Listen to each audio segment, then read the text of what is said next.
Hi everybody. So the next section we want to look at is section 6.3 on arc length. I don't think this will be too hard compared to the other sections. There's not maybe as much geometry involved, and it's more a matter of just plugging into a formula. You don't quite have to do so much geometric thinking in this case. But so the idea in this case is if you have some arc like this, some curve, is there a way you can use calculus to figure out the length? And the idea is similar to what we did before.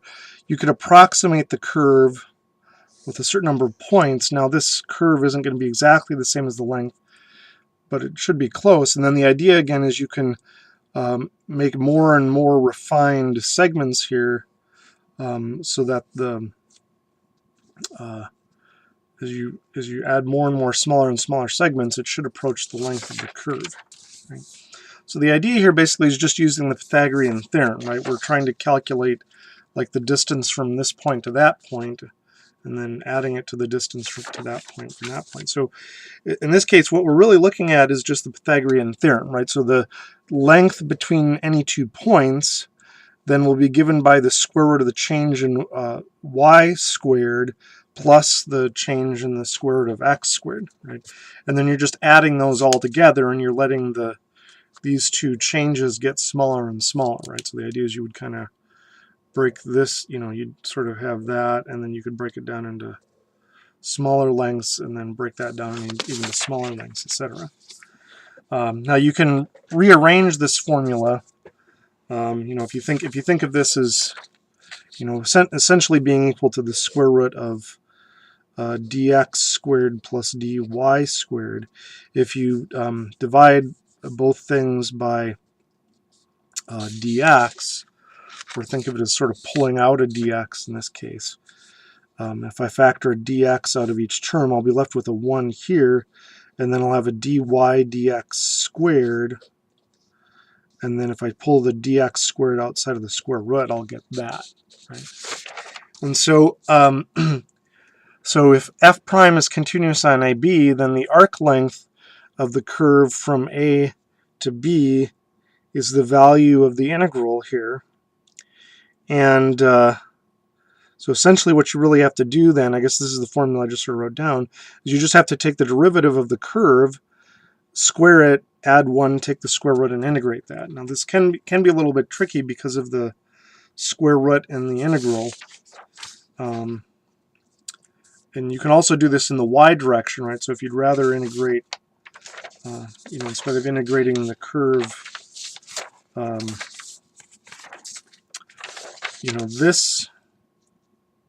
this way, you could also integrate this way.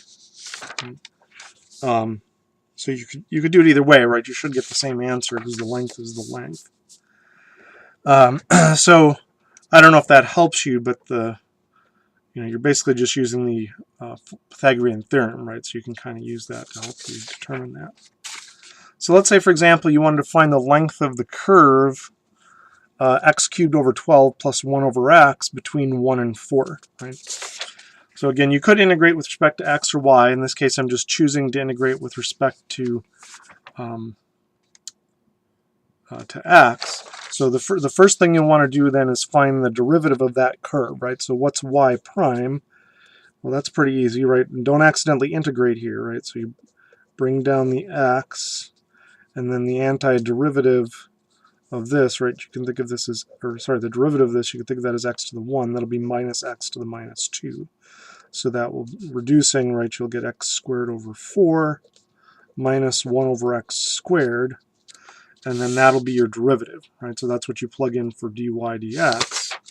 So go ahead and FOIL all that out, right? Take this times itself, you'll get that. And then you can simplify, right? 1 minus a half is just a half. And then you can even clean this up a little bit more. You can actually write it like that. Maybe let me explain that a little bit here, right? So you'll get 1 half. You can think of this as x to the squared over 4 squared plus a half. So I'm just moving this in the front. And then you get 1 over x squared squared, right? And it turns out that is of the form a squared plus 2ab plus b squared, so you can just write that as a plus b squared, where in this case a is x squared over 4, and 1 over x squared is b, right? Because if you think about it, 2 times x squared over 4 times 1 over x squared will give you a half, right? So this is of the correct form. Now the nice thing about that is it gets rid of the square root, and I think you'll see that a lot of times that'll happen in this case because integrating things inside square roots can be kind of tricky. We'll talk about that more later. And then, you know, again, the antiderivative here isn't too bad, right? Just add 1, divide by 3, and then you add 1 to the negative 2, which will give you x to the negative 1 over negative 1. So you'll get that, plug in the 4 and the 1, right, and you'll get that the arc length is 6, right, whatever that's measured in, right? This is a length, so it'd be measured in inches or feet, depending on what your function is measured in, right, whether this is, you know, 1 to 4 feet or 1 to 4 inches, right? So that would be the length of this curve, whatever it looks like, between 1 and 4. Right, you'll notice we didn't even have to graph the curve or anything. Graphing this might be kind of tricky, so it's nice that you don't have to graph it, right? You can just plug it into the formula. Let's look at another example. Let's look at the arc length of x to the 3 halves on 0 to 4. Again, you could graph the curve if you want. It doesn't really help you necessarily. It won't help you figure out the length.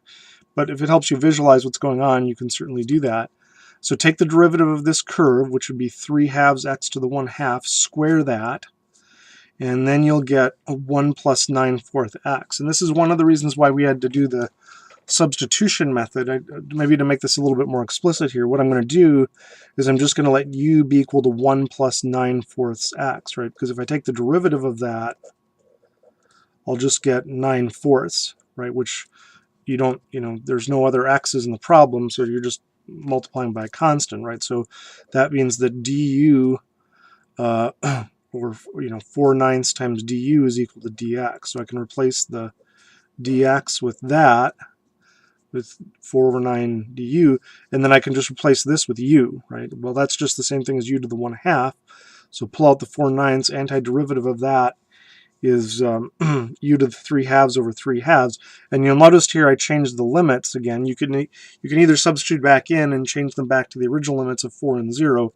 So maybe just to explain again where those are coming from, right? If you put in 0 for x here, what do you get? Well, 1 plus 9/4 times 0, that's just 1. And then what do you get if you plug in 4 for x? Well, that'll be 1 plus 9, which is 10, right? So then just stick in the 10 and the 1, work all that out, and you get about 9.07 for the length. Here's another example. Let's say you wanted to find the arc length of this curve between 10 and negative 10.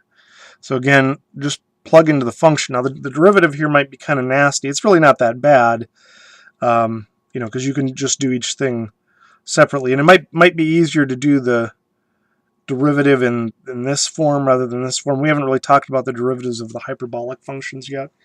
That's chapter 7, which we may or may not get to. But so taking the derivative of that stuff, right? So here, you know, we got to use the chain rule here. So I'll have e to the x over 10 times 1/10, e to the negative x over 10 times negative 1/10. Pull out the 1/10 there, and that'll reduce. So the derivative is given by that, right?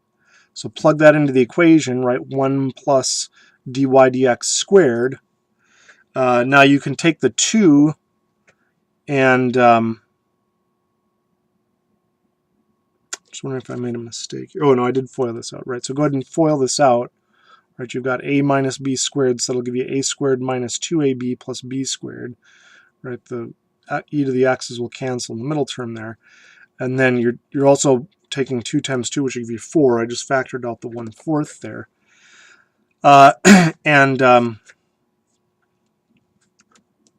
so the